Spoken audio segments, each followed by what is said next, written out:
Have you ever wondered what happens behind the scenes when you type a website name like google.com? Your computer doesn't actually speak English, it speaks in IP addresses. Today we are diving into the domain name system or DNS to see exactly how these translations happen.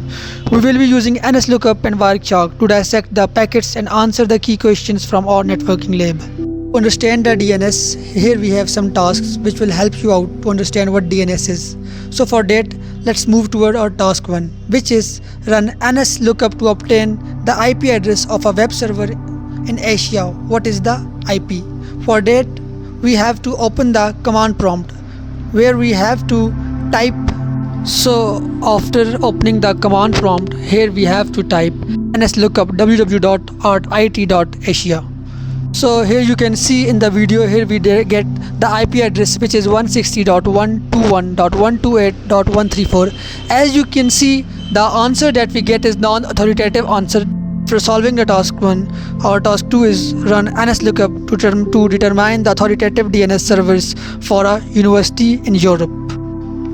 So after coming again to our command prompt, here we have to type NSLOOKUP TYPE types equals to ns.cam.ac.uk.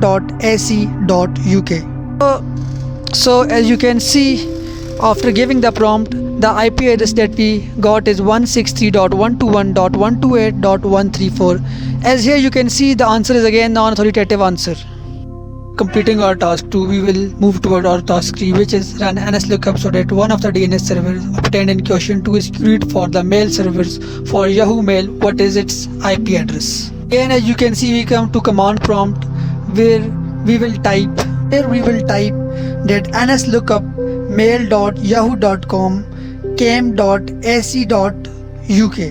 So as you can see, after putting the prompt, we will get our IP address, which is, as you can see, 128.232.132.8. So after completing our task 3, we will move toward our task 4 in wireshark. Locate the DNS query and response messages are then sent over UDP or TCP. So for that we will open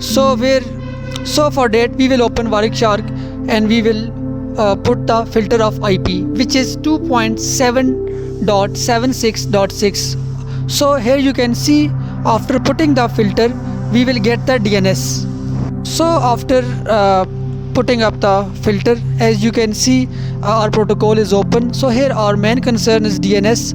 As you can see, it is type A.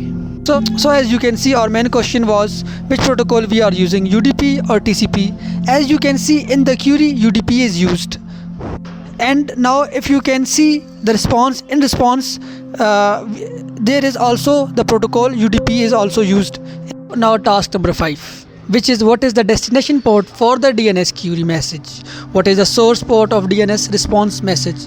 So again, as you can see, we come back to our wireshark where you can see that our query our destination port is 53, and then on response side our source port is also 53. Now let's move toward our task number 6, which is to what IP address is the DNS query message sent. Use IP configuration to determine the IP address of your local DNS server. Are these two IP addresses the same? So for that, first we will move toward wireshark. Here we see the IP address of query message, which is 163.121.128.134, and then we will move toward our command prompt to configure the IP. For that, in command prompt, we will type ipconfig/all.